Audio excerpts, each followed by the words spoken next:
শীত কিন্তু শেষ হয়ে যাচ্ছে, পিঠা খাওয়ার মজাও কিন্তু শেষ হয়ে যাচ্ছে।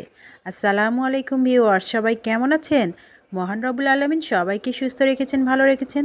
দোয়া করি সবার সুস্থতা কামনা করে শুরু করছি আজকের একটা লং ভিডিও। আশা করছি সবাই খুব খুব খুব ভালো আছেন।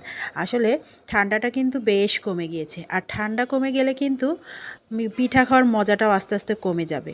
কারণ কি, আমাদের বাংলাদেশে পিঠা উৎসব বা পিঠা ঋতু বলা হয় কিন্তু শীত ঋতুকে। শীত ঋতুতে যেমন রং বেরঙের পিঠা আমরা খাই, আর শীত ঋতুটাকে আমরা যেভাবে এনজয় করি সেটা কিন্তু বিশেষ করে এই পিঠার মধ্যেই, মানে পিঠার মাধ্যমেই কিন্তু আমরা এনজয় করি।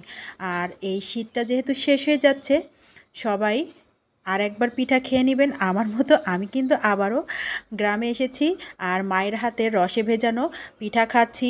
এখানে মা বানাচ্ছে প্লাস ভাইয়ের বউটা, দুজন মিলে কিন্তু খুব সুন্দর করে একদম ফুলকো ফুলকো আর সেই অনেক ঝাঁঝালো যে পিঠা, চিতই পিঠা বানিয়েছে। এত এত মজা হয়েছে, আর তার সাথে একদম টাটকা শাক ঘন্ট।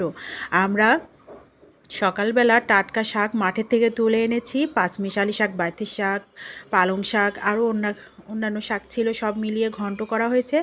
আর তার সাথে গরম গরম চিতই পিঠা ফুলকো ফুলকো। ওহ, কি যে মজা! আচ্ছা, আপনারা কে কে পছন্দ করেন শাক ঘন্ট দিয়ে চিতই পিঠা? যারা পছন্দ করেন তারা অবশ্যই কিন্তু কমেন্টে জানাবেন। ম্যাক্সিমাম মানুষ ভর্তা দিয়ে পছন্দ করে, কারণ শহরে মোড়ে মোড়ে তো এখন ভর্তা দিয়ে পিঠা বিক্রি হয়। তারপর আবার অনেকে মাংস দিয়ে পছন্দ করেন। তো আমাদের কাছে কিন্তু আমরা শাক ঘন্ট দিয়ে খেতেই অনেক মজা পাই, ভর্তা দিয়েও ভালো লাগে। তো কার কোনটা পছন্দ অবশ্যই কিন্তু কমেন্টের ভালোবাসা রেখে যাবেন। আর কে কোথা থেকে ভিডিওটা দেখছেন সেটা অবশ্যই জানাতে ভুল করবেন না। তো মা আর ভাইয়ের বউটা মিলে এখানে পিঠা বানাচ্ছিল, ওদের পিঠা বানানো হয়ে গিয়েছে। তো আমি ভাবলাম যে একটু ভিডিও করি।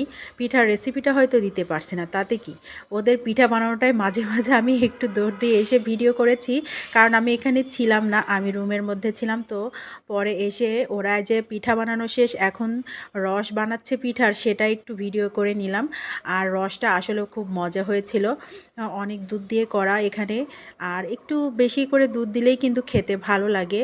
তো যাই হোক, দুধ গুড় একসাথে মিলিয়ে জাল করে নিচ্ছে, রসটাকে খুব ভালোভাবে জাল করে নিয়ে এবার রসের মধ্যে পিঠা ভিজানো হবে। আচ্ছা বন্ধুরা, কার কার কি পিঠা পছন্দ, আর রসে ভেজানো এই চিতই পিঠাটা কার কার ভালো লাগে অবশ্যই কিন্তু জানাবেন।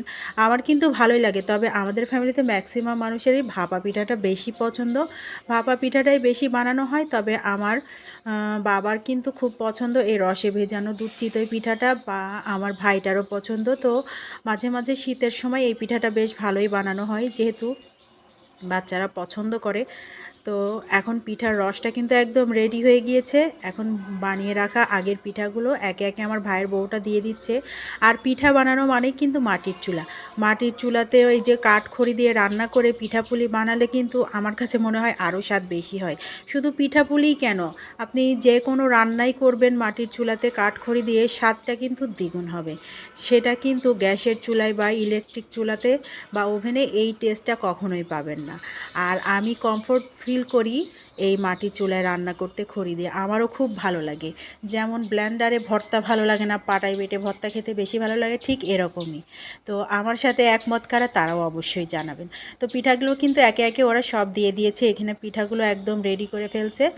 এখন এই রসের মধ্যে পিঠাগুলো দিয়ে ভালো করে মিশিয়ে এটা ঢাকনা দিয়ে ঢেকে রেখে দিবে।